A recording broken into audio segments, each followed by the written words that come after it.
Sa dakbayan sa Talisay, luwas ra mga mulupyo nga nagpayo daplin sa sapa sa Mananga ug waray mga butang nga nadaot atol sa pagpunok sa kusog nga uwan.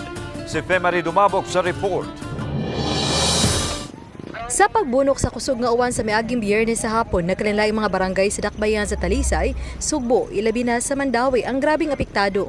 Sa video nga gipost ni Markin Reyes sa iyang social media account, makita ang pagsaka sa tubig sa dakong sapa sa Mananga nga nagsubay sa mga barangay sa Tabunok, Dumlog ug Biasong. Apan gipaybaw ni Alvin Santillana, pangu sa Talisay City Disaster Risk Reduction and Management Office, nga wa kini makahatag og kadaot sa mga mulupyo ug sa ilang mga kabtangan.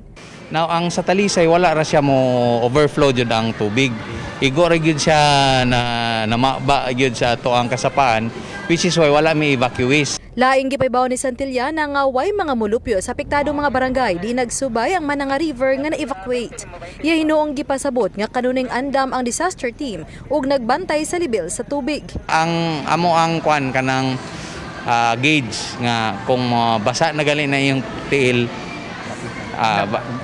move to higher grounds jud.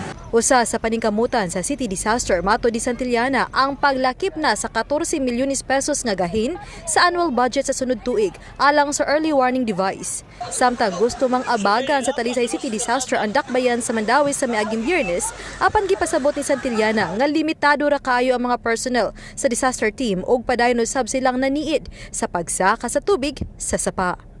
Uban ni John Solon, ako si Femari Dumabok.